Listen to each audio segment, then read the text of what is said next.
Oi, família da graça, povo cheio do Espírito Santo. Vamos ter um papo um pouco sério agora. É rápido, mas é sério. Uma das grandes surpresas desse ano foi uma série que passou no Disney Plus chamada WandaVision. Ele é baseado no universo cinematográfico da Marvel. E assim, por que ele foi interessante? Porque ele tem um subtexto muito legal que fala do luto. Então, o que eu vou falar aqui vai trazer alguns spoilers da série. Mas não são spoilers muito profundos, não, mas vai te ajudar até se algum dia você ver se aproveitar melhor essa série, certo? Tem num momento da história, o Visão, ele diz o seguinte para a Wanda: eu nunca vivenciei a perda porque nunca tive uma pessoa amada para perder. Mas o que é o luto, se não o amor que perdura? Gente, essa frase ela é bem legal e ela demonstra bem a ideia do luto, né? É o amor que continua. O que é o luto? Um amor que ele vai continuando e com o tempo ele vai sendo processado de uma outra forma. E algumas pessoas eles sintetizam que o luto tem algumas fases. E a série pegou justamente essas fases do luto. Certo? Certo? Olha só, nos primeiros episódios, vamos lá. Sabe, queridos, antes de começar, só quero trazer um alerta, porque esse é um vídeo curto, vai durar em torno de 10 minutos, quase 11.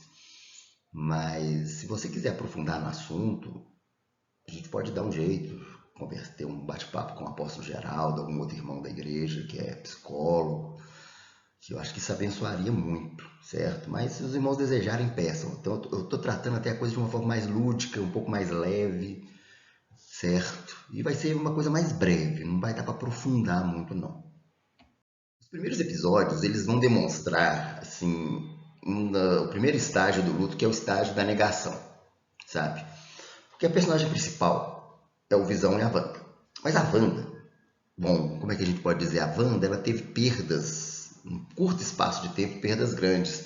Ela tem o trauma da perda dos pais, quando mais nova, e também ela perdeu alguns anos, dentro da história, alguns anos atrás ela tinha perdido o irmão, e naquele momento, ela tinha pouco tempo que ela tinha perdido o Visão, que era o grande amor dela, certo? Então ela foi de um luto ao outro, em pouco tempo, né? E uma das frases que ela usa nesse primeiro episódio diz o seguinte: não se preocupe, querido, tenho tudo sob controle. Meio que ela cria uma realidade e essa realidade ela tem que ela começa a negar, porque é uma realidade bonita e às vezes o luto acontece isso. Às vezes a pessoa para se anestesiar daquele choque, ela às vezes nega a realidade, né? E esse primeiro momento, tipo assim, é meio que um para-choque, certo? Para a pessoa acostumar com a situação. Porque quando o primeiro momento é o que eles chamam de negação. É um estágio temporário. Normalmente isso acontece. Ele não pode, assim, perdurar muito tempo, né? Durar muito tempo. E o episódio um e 2 ele trata muito bem essa fase, que é uma fase muito, às vezes, até fantasiosa, porque quando vem o primeiro momento de um luto, ele é assim, é difícil entrar na cabeça da gente, né, quando a gente encara aquilo de frente. O segundo momento, o segundo estágio do luto é a raiva. E no episódio 3 e 4 mostra muito bem isso. A banda começa a se tornar um pouco mais agressiva. Então a raiva surge, quando ela surge, é quando ela vê que não tem mais como negar o fato. Certo? Aí pode vir um sentimento de revolta, de inveja, ressentimento, sabe? A pessoa enlutada, ela começa a pensar, por que isso não aconteceu com o outro? Por que isso está acontecendo comigo? Ela expressa emoções assim, projetadas no ambiente que ela está. Então, às vezes, ela até desconta em outras pessoas. E foi justamente o que a Wanda fez com algumas pessoas que estavam ao redor dela. Uma delas diz o seguinte: você está invadindo, eu quero que você vá embora. E literalmente, como ela é muito, a personagem da história é muito poderosa, ela fez um negócio tenso com essa pessoa.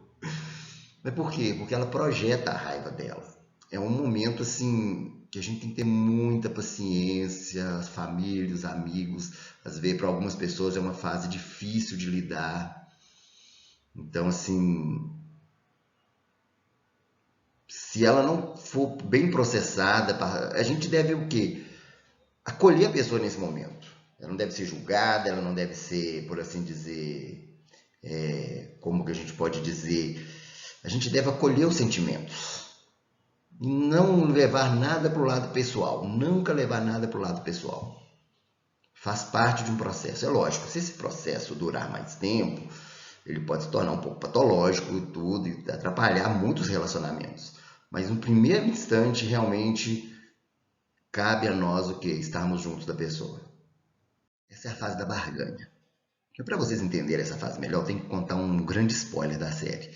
Porque, na verdade, a Wanda, o poder mutante dela, gente, isso aqui é filme da Marvel, tá? Então tem personagens fictícios, poderes. Ela, na verdade, como é que eu posso dizer? Ela usa o poder dela, o poder dela tem o poder de alterar as probabilidades ao redor. Então, ela na verdade ela tem o poder de criar realidades. Então, na verdade, ela projeta a realidade de que o amor da vida dela, que é o Visão, que não era uma pessoa, tá? É bom saber disso, ela não tá revivendo mortos não, tá, gente? Ele era um robô, tá? Ela era apaixonada por um robô, por assim dizer. Ele é, na verdade, uma projeção dos desejos dela. E nessa fase da barganha, as pessoas tentam que ali meio que invadir ali o espaço dela. E ela diz o seguinte: fiquem fora do meu lar e não me incomodem. Eu não vou incomodar vocês, certo?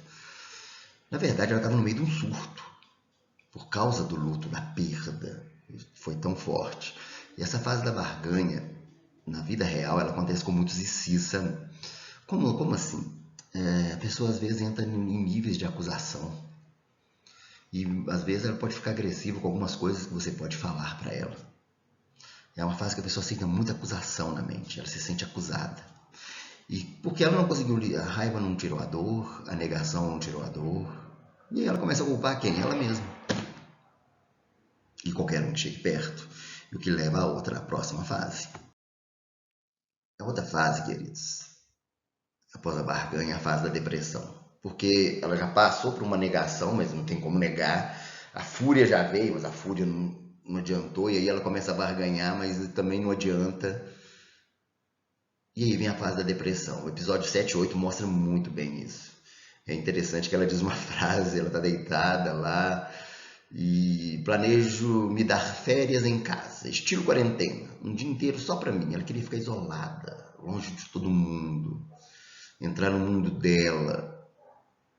Esse estágio de sentimento, de debilitar, de sentimento assim, ela se sente debilitada, triste, vem solidão, vem saudade, muito choro.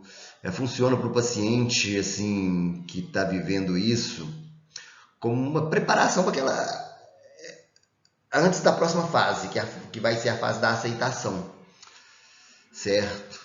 De novo, nessa fase, a gente tem que ter muita paciência, estar junto, porque tem gente que vive isso, a fase um pouco mais silenciosa. Silenciosa como? Ela realmente se isola e às vezes não quer nem falar que está triste, mas está muito triste. Porque ela está meio que se preparando para a próxima fase. Aí nós vamos ter o quê? A fase chamada aceitação, que o sofrimento ele continua, mas ele é um pouco mais, por assim dizer, suavizado, porque vem uma certa tranquilidade. Não tem mais nada o que fazer. É uma nova fase. Eu tenho que conviver com esse amor que perdura. E talvez lidar com ele de uma outra forma. É uma fase assim que a pessoa, quando ela chega nela, muitos até entram numa certa paz, porque as coisas começam a encaixar. Porque ela vê que não adianta mais negar, não adianta ficar com raiva, nem se acusar. A depressão, ela muitas vezes perdura por um tempo também. mas ela começa o quê? A entrar numa fase onde ela consegue conversar mais sobre o assunto. Em todas as fases, querido, a aceitação é o melhor remédio. O ouvir é o melhor remédio. Não adianta confrontar. Mas eu senti de gravar esse vídeo mais porque a gente vive um momento em que a gente está lidando com muita gente lutada. E esse vídeo é um vídeo rápido, eu passei pequenas noções, certo? Mas se os irmãos quiserem e desejarem, a gente pode até trabalhar melhor esse assunto, até com outras pessoas que possam explicar melhor isso. Amém? Deus abençoe vocês, queridos.